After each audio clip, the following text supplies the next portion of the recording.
तो देखो, तो आज हम पढ़ते हैं कोऑर्डिनेट ज्योमेट्री। कोऑर्डिनेट ज्योमेट्री में सबसे पहले हम देखेंगे कि कोऑर्डिनेट्स क्या होते हैं।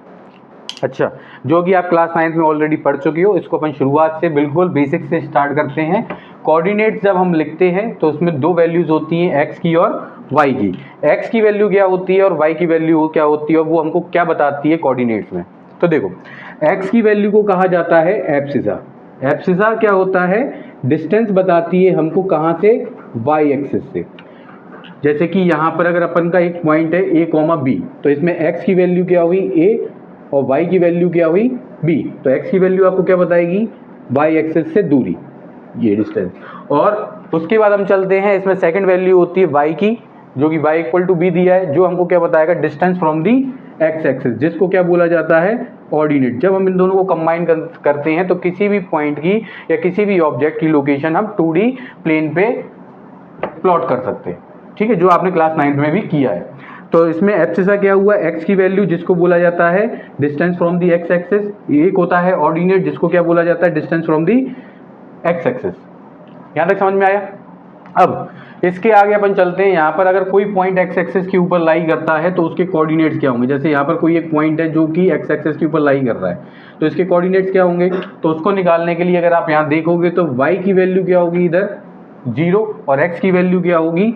जो भी आप यहाँ पे लेट करो, जैसे अपन ने लेट किया ए, तो point on the X axis क्या हो गए? A comma 0। उसके बाद हम चलते हैं point on the Y axis. अगर आपको पॉइंट निकालना है वाई एक्सिस पे, तो वाई एक्सिस पे आप पॉइंट कैसे निकालोगे? वाई एक्सिस पे पॉइंट निकालने के लिए वहां पर एक्स की वैल्यू क्या हो जाएगी? 0।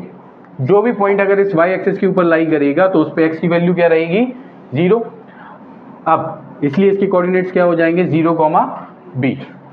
अब अपन सबसे इंपॉर्टेंट चीज आपने कभी नोटिस किया हो तो ओरिजिन के जो कोऑर्डिनेट्स लिए जाते हैं वो हमेशा 0, 0 लेते हैं।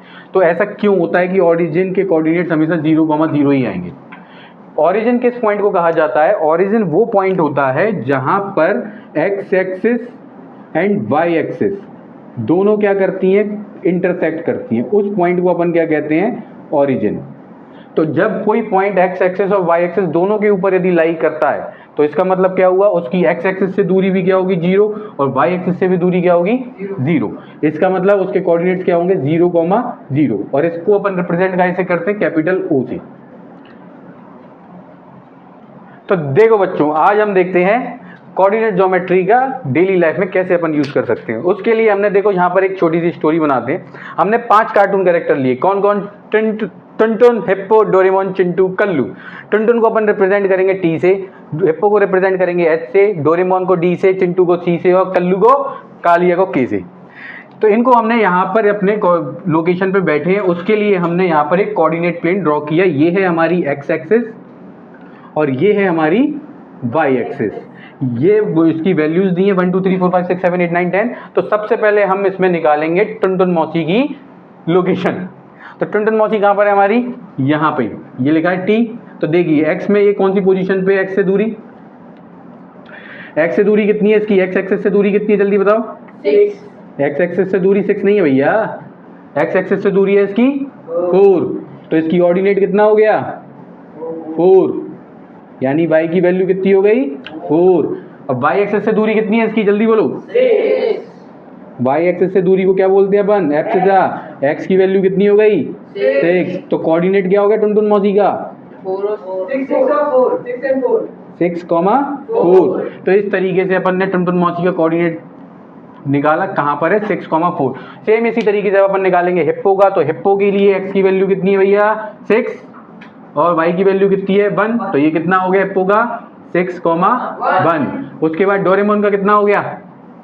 जल्दी बताइए। डोरेमोन का 6, 7। चिंटू मस्ताना, उसका कितना है? 9, 4। और अगेन अपन उसके बाद चलते हैं, इसके बाद सबका फेवरेट कल्लू कालिया। इसका कितना है? 3, 4। ये अपना कल्लू कालिया 3, 4। अब ये हमको देखना है कि इनके बीच में कौन कितनी दूरी पे बैठा है, या कौन किसको बॉल अगर पास करेगा तो कौन सा व्यक्ति किसको डिस्टेंस ज़्यादा दूरी ट्रेवल करेगा। तो उसके लिए अपन सबसे पहले करेंगे, हम ये देखते हैं कि ये अगर हम इन चारों को ज्वाइन करें, इन चारों पांचों कोऑर्डिनेट्स को अगर ज्वाइन करते हैं तो ये क्या फॉर्म करते हैं? कौन सा कोऑर्डिनेटल फॉर्म करते हैं?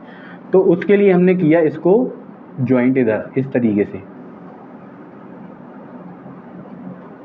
अब इसमें अपन डिस्टेंस फार्मूला नहीं लगाएंगे, इसमें अपन सेक्शन फार्मूला नहीं लगाएंगे, इसमें कुछ नहीं लगाएंगे, बिना कुछ भी लगाए हम ये पहचानेंगे with the help of coordinate geometry कि वो क्वाड्रिलेटरल जो बनेगा वो क्या बनेगा, स्क्वायर, रेक्टेंगल, रोम्बस, पैरेललोग्राम क्या बनता है।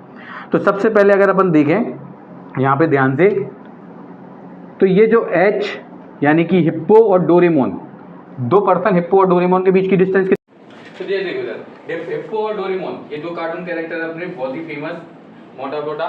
तो इन दोनों के बीच की डिस्टेंस कितनी है, इन दोनों के बीच की डिस्टेंस है देखो 1 2 3 4 5 6, ठीक है। और इन दोनों के बीच की डिस्टेंस कितनी है, कल्लू और चिंटू के बीच की 1 2 3 4 5 6, दोनों के बीच की डिस्टेंस कितनी है 6 और 6। अगर अपन इन दोनों पॉइंट्स को, लाइंस को अगर ज्वाइन करें, जैसे D और H के बीच में लाइन ज्वाइन करी और K और C के बीच में लाइन ज्वाइन करी, तो ये डायगोनल हो गए उस क्वाड्रिलेटरल के। तो अगर हमने ये देखा हिप्पो और डोरेमोन के बीच की डिस्टेंस 6 यूनिट आ रही है, नंबर 1। उसके बाद कल्लू और चिंटू के बीच की डिस्टेंस कितनी आ रही है 6 यूनिट। तो मतलब क्या हुआ, दोनों के डायगोनल की लेंथ कैसी हो गई, इक्वल।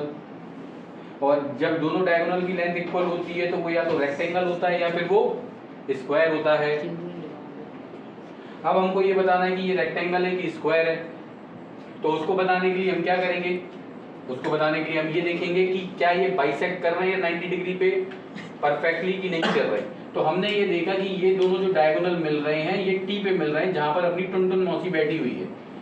तो इस पॉइंट की अगर हम ये देखें, सबसे पहले के और टी यानी कि कल्लू और टुनटुन के बीच की डिस्टेंस कितनी है। तो अपन देखते हैं यहाँ पर अगेन दोबारा से कि जो अपना हिप्पो और डोरेमोन है उसके बीच की डिस्टेंस कितनी है 6 यूनिट, और कल्लू और चिंटू दोनों के बीच की डिस्टेंस कितनी है 6 यूनिट। तो ये दोनों को अगर अपन ज्वाइन करेंगे तो ये डायगोनल फॉर्म करते हैं, और दोनों डायगोनल की लेंथ कैसी है, इक्वल।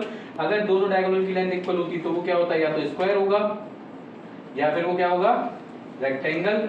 अब इन दोनों के बीच में अंतर फाइंड आउट करने के लिए, डिफरेंस फाइंड आउट करने के लिए हम क्या करेंगे, ये दोनों मिल रहे हैं इस पॉइंट टी पे, जहां पर हमारी टुनटुन मौसी फन फैलाए हुए बैठी पूरी तरीके से। तो यहां पर अपन देखते हैं टुनटुन की डिस्टेंस चिंटू से 1 2 3, टुनटुन की डिस्टेंस कल्लू से वो भी 3, टुनटुन की डिस्टेंस डोरेमोन से वो कितनी है 1 2 3, टुनटुन की डिस्टेंस हिप्पो से वो भी कितनी है 3 यूनिट। इसका मतलब क्या हुआ, यहाँ पे ये जो डायगोनल है एक दूसरे को बाइसेक्ट भी कर रहे हैं, वो भी कितने डिग्री पे बाइसेक्ट कर रहे हैं 90 डिग्री पे बाइसेक्ट कर रहे हैं। इसका मतलब ये क्या हुआ, हमारा स्क्वायर हुआ। अगर ये स्क्वायर हुआ तो ये डिस्टेंस जो है सबकी आपस में कैसी है, बराबर। कल्लू की डोरेमोन से, डोरेमोन की चिंटू से, चिंटू की हिप्पो से, और हिप्पो की कल्लू से। तो ये सभी लोग अगर बैठे हैं तो ये क्या फॉर्म कर रहे हैं, स्क्वायर फॉर्म कर रहे हैं। यहाँ से हमको कोऑर्डिनेट ज्योमेट्री की मदद से पता चलता है कि हम उनके बीच की डिस्टेंस निकाल सकते हैं, वो किस तरह का शेप फॉर्म कर रहे हैं ये भी निकाल सकते हैं। वो आपको समझ में आया होगा।